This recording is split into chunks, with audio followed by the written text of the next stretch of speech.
Greetings and welcome to this next installment of Scriptures that make you go, hmm.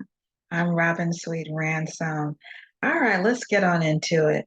So, got a question for you. Have you ever heard of the story of Lazarus and the rich man? No?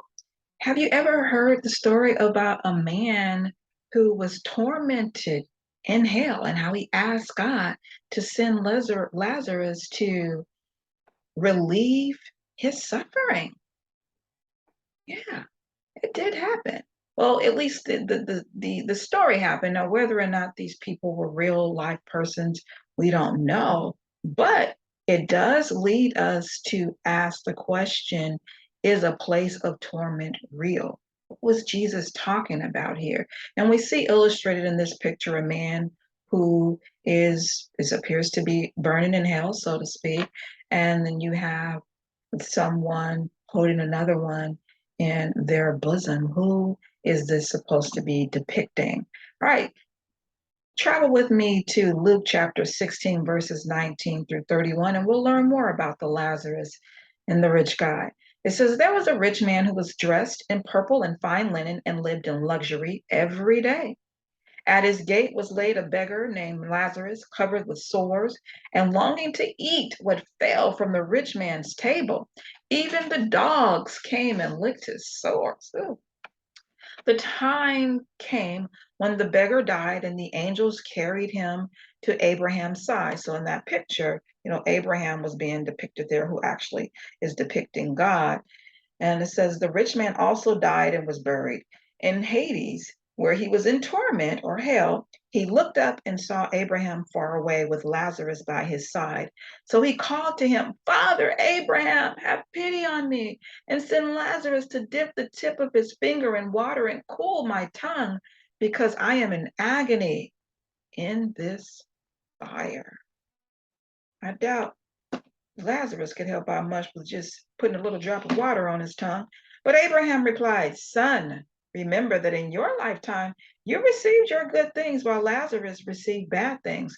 But now he is comforted here and you are in agony. Besides all this, between us and you, a great chasm has been set in place so that those who want to go from here to you cannot. Although I doubt there's anyone in in heaven who wants to go to hell, nor can anyone cross over from there to us. He answered, Then I beg you, Father, send Lazarus to my family, for I have 5 brothers. Let him warn them so that they will not also come to this place of torment. Abraham replied, They have Moses and the prophets. Let them listen to them. No, Father Abraham, he said, but if someone from the dead goes to them, they will repent. He said to him, If they do not listen to Moses and the prophets, they will not be convinced, even if someone rises from the dead. Well, that's a lot there, right? So when Jesus gave this parable, was he talking about two real people? Probably not. However, would Jesus be giving us a parable of something that absolutely could never take place? And I would say, I don't think he would do that either.